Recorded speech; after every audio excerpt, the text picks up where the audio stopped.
Hello, my friends, and welcome back. Thank you very much for being with me again today.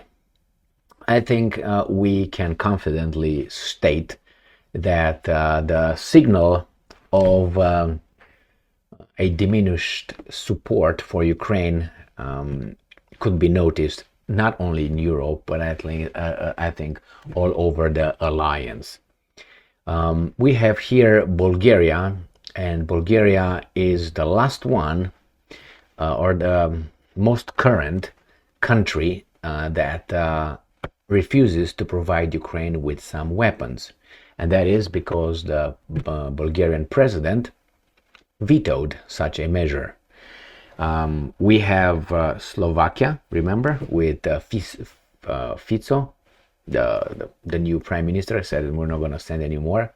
Germany limited its fund for the European Union fund to finance with weapons Ukraine, but they provided I think two tranches of military aid. The United States of America diminished its help.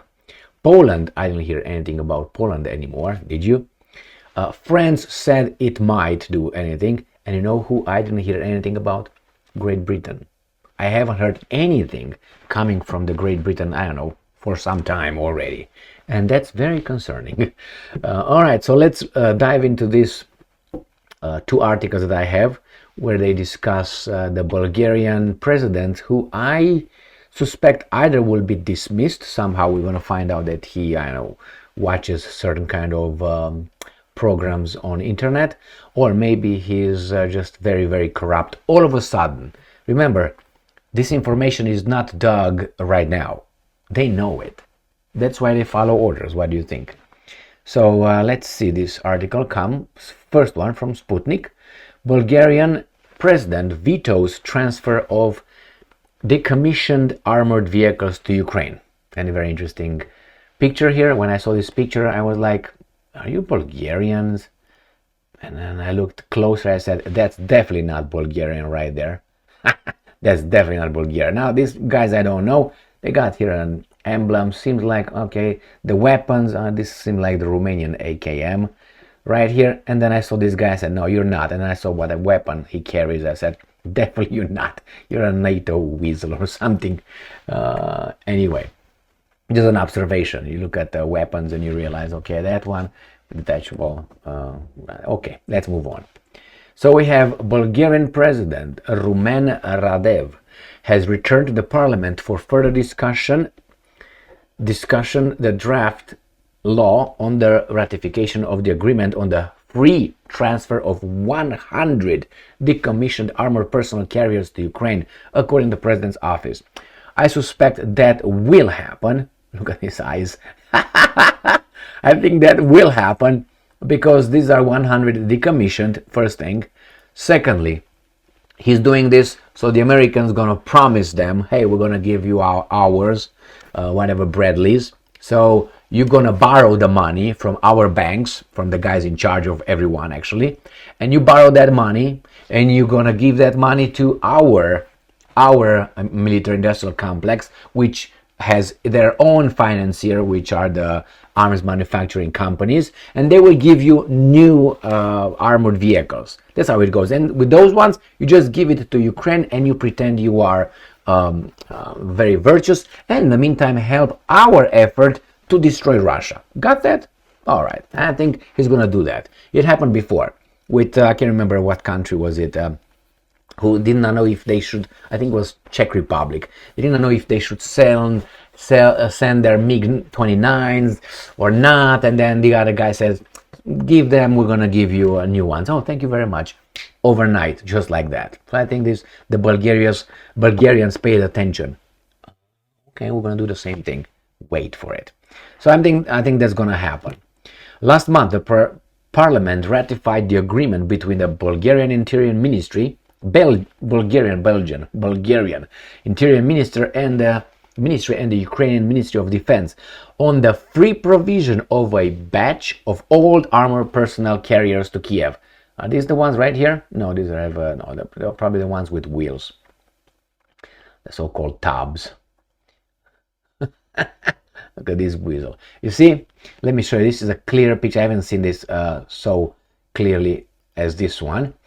You see, this guy supposedly he wears this beard because he shows us that it's war, and in a war he's not going to be looking good. That's why he wears those khakis and garbage and all, not suit. He's together with the Ukrainian people.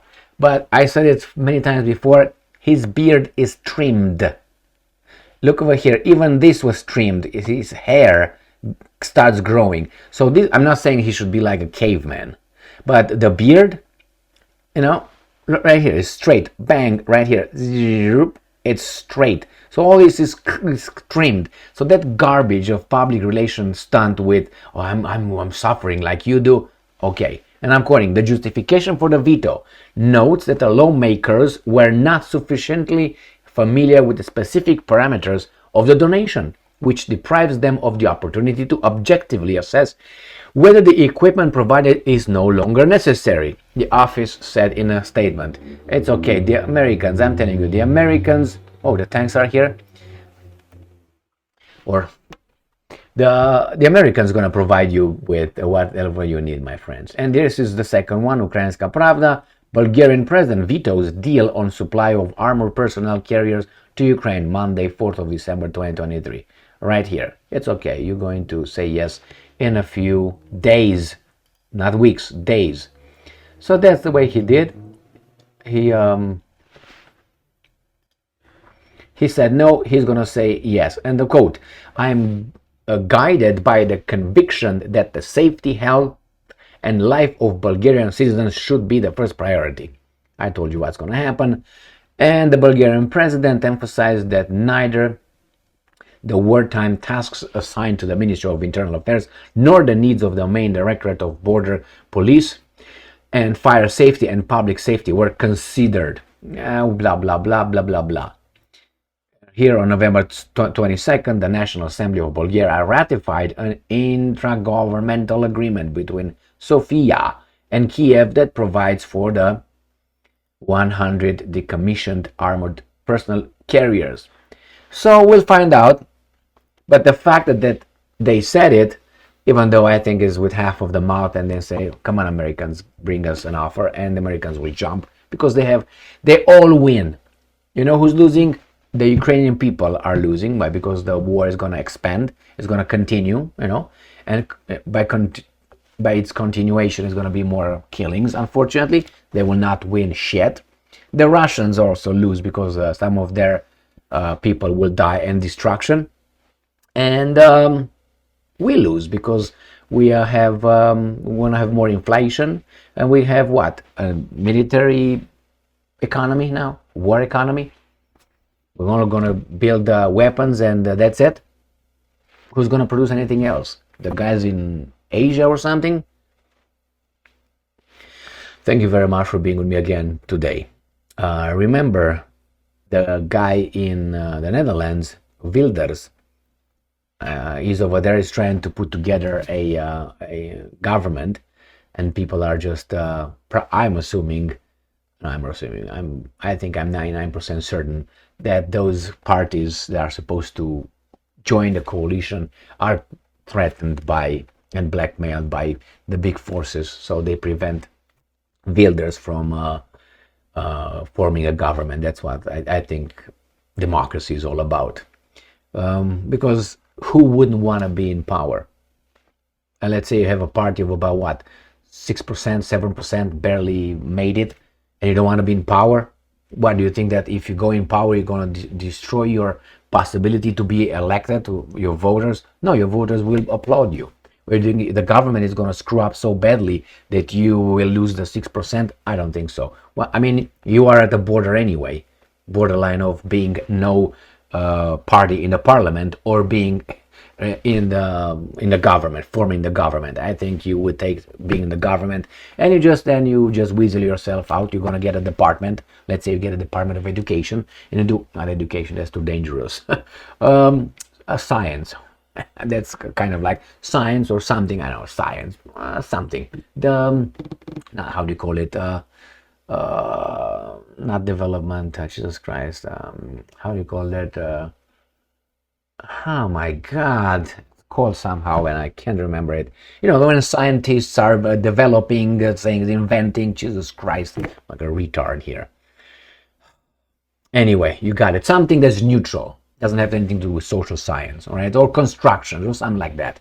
You do buildings or infrastructure or civil works or something like that. And then you will do that. And after, if the government doesn't do a good job, then you can point out that your minister, did fantastic in civil constructions and infrastructure and all that. In research, Jesus Christ, research I was looking for. Thank you very much for being with me again today. Bulgaria will give those 100 and more. Stay strong, stay smart, look for the truth, and be just.